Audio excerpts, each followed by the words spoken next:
अब हामी लस्ट अपडेटको बारेमा कुरो गरौँ। The concurrency problem lost update यो कसरी आउन सक्छ र यसलाई आउन नदिनको लागि हामीले कुन आइसोलेसन लेभललाई युज गर्दाखेरि त्यो नहुन सक्छ भनेर एकचोटि कुरो गरौँ। यसमा रिड अनकमिटेड र रिड कमिटेड दुवैमा लस्ट अपडेट्स हुन्छ। त्योदेखिको हायर लेभलको जति पनि आइसोलेसन लेभल छन्, रिपिटेबल रिड, स्न्यापसट र सिरियलाइजेबल, तिनीहरूमा चाहिँ लस्ट अपडेट हुँदैन। अब यो लस्ट अपडेट रिड अनकमिटेडमा पनि हुने भयो, रिड कमिटेडमा पनि हुने भयो, तर त्योभन्दा तलको जुन हायर लेभलको आइसोलेसन लेभलहरू छ, रिपिटेबल रिड, स्न्यापसट र सिरियलाइजेबल, यिनीहरूमा चाहिँ कुनैमा पनि हुँदैन होइन।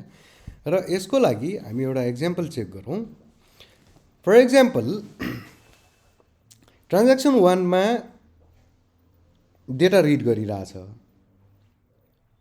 त्यसपछि उसले दुईवटा आइटम सेल गरिरहेछ, दुईवटा क्वान्टिटी सेल गरिरहेछ र फेरि उसले त्यो के अरे रिड गरेको भ्यालुबाट त्यो दुईवटा क्वान्टिटी डिडक्ट गरेर त्यसलाई अपडेट गरिरहेछ। सेम टाइममा ट्रान्ज्याक्सन 2 ले पनि त्यस्तै काम गरिरहेछ, तर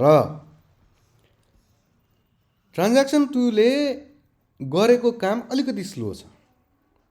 एक्जिक्युट हुँदाखेरि फर्स्टमा एक्जिक्युट भयो, तर एक्जिक्युटको प्रोसेस चाहिँ अलिक स्लो भइरहेछ, जसले गर्दाखेरि यो ट्रान्ज्याक्सन सुरु भएर यसले चाहिँ यो अपडेट गरेर गइसक्यो, तर यसले चाहिँ अपडेट गर्नलाई अलि टाइम लगायो। किन अपडेट प्यारलल भयो भने पो लक गर्छ त रिड कमिटेडमा पनि होइन, तर अपडेट प्यारलल भएन, रिड प्यारलल भएर त प्रब्लम भएन होइन। अब त्यस्तो अवस्थामा यदि यसले 2 अपडेट माइनस गरेर अपडेट गर्यो, 26 रह्यो यसको ब्यालेन्स।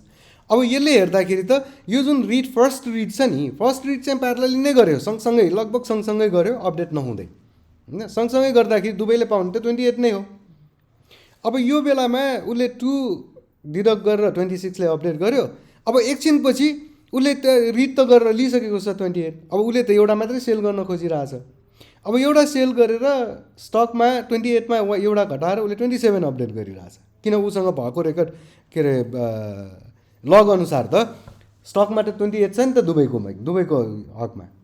अनि त्यो हिसाबले अब यो सेकेन्ड ट्रान्ज्याक्सन अलिक ढिलो कम्प्लिट भयो, फर्स्ट ट्रान्ज्याक्सन पहिला कम्प्लिट भयो।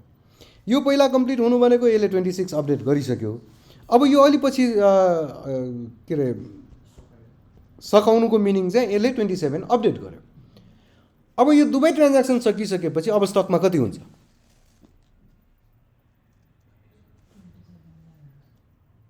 27 हुन्छ होइन। दुवै ट्रान्ज्याक्सन त सक्यो नि, हुनुपर्ने चाहिँ कति हो?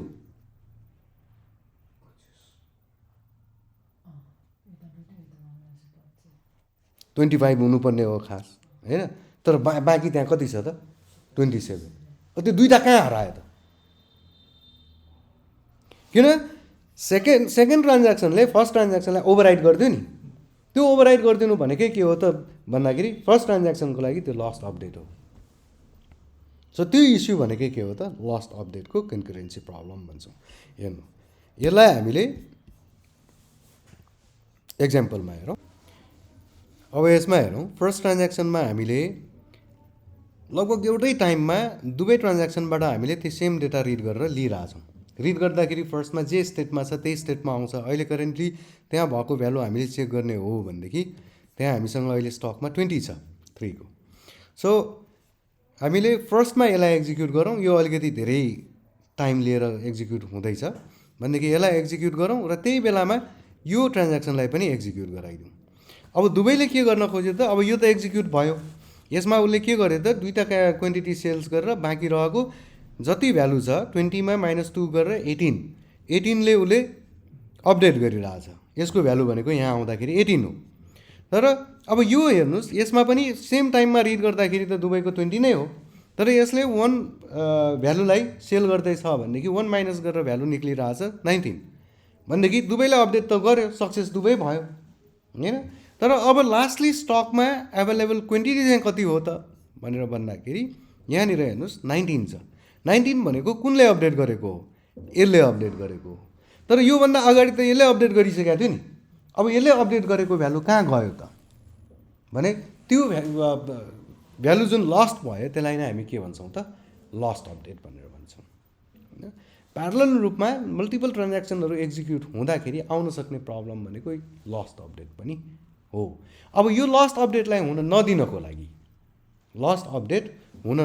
लागि हामीले यो आइसोलेसन लेभललाई हायर लेभलको आइसोलेसन लेभल युज गर्न सक्छौँ, like repeatable read or serializable or snapshot. So read label repeatable read same हामीले यो ट्रान्ज्याक्सनमा पनि राख्दिउँ र हामीले फेरि एकचोटि यसलाई 20 मै रिइनिसियलाइज गरौँ, कन्फर्म गरौँ हामीसँग स्टकमा कति छ 20। सेम ट्रान्ज्याक्सन अघि जुन ट्रान्ज्याक्सन थियो त्यही ट्रान्ज्याक्सन अब फेरि एक्जिक्युट गरौँ। यहाँबाट हामीले यसलाई एक्जिक्युट गरिरहेछौँ र यसलाई पनि एक्जिक्युट गर्दैछौँ। अब हेर्नुहोस् सेकेन्ड ट्रान्ज्याक्सन अघि जस्तै फ्यात्तै सकिएन नि, अहिले यो वेटिङमा बसिरहेछ। किन?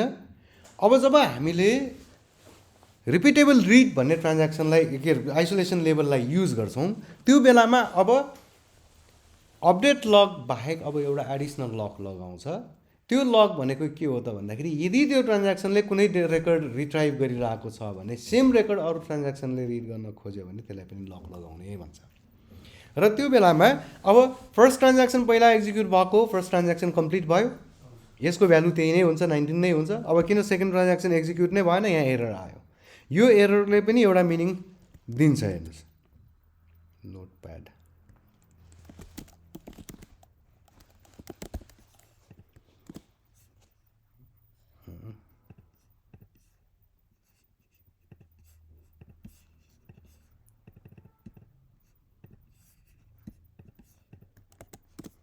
here. The transaction process ID 2633 was deadlocked on lock resources with another process and has been chosen as the deadlock victim. Rerun the transaction. भनेको अब उसले पनि लग के अरे अपडेट गर्न खोजिरहेछ, उसले अपडेट गरिरहेछ, त्यही बेलामा अर्कोले पनि अपडेट गर्न खोजिरहेछ भनेदेखि त्यति बेला त्यो अपडेटले त्यसलाई लक गरिदियो र यसलाई चाहिँ अब यो अपडेट गर्न मिल्दैन, किन त्यो अपडेट गर्न दिने बित्तिकै उसको डेटा त लस्ट हुने भयो। त्यस्तो बेलामा चाहिँ यो ट्रान्ज्याक्सनलाई डेडलक भिक्टिम मानिदिन्छ र त्यसलाई क्यान्सल गराइदिन्छ र फेरि यसलाई रिएक्जिक्युट गर भनेर भन्छ होइन। अब यो बेलामा हामीले अब फेरि रन गऱ्यौँ भने चाहिँ के हुन्छ त, यहाँ कति देखिरहेको थियो 19 हो। अब फेरि रन गऱ्यौँ भनेदेखि अब त्यहाँ त 19 पर्मानेन्टली अपडेट भइसकेको छ, त्यही भएर अबको अपडेटमा के भयो त 17 भयो। अब एक्चुअल हाम्रो रिक्वायरमेन्ट यही हो त, उता दुईवटा सेल भयो, यहाँ एउटा सेल भयो, अब प्रपर आयो नि त हो। सो यसरी बिचमा अपडेट हुँदाखेरि मल्टिपल ट्रान्ज्याक्सनहरू एक्जिक्युट भएर अपडेट हुँदाखेरि प्रिभियस अपडेट्सहरू लस्ट हुनु भनेकै के हो त लस्ट अपडेट हो।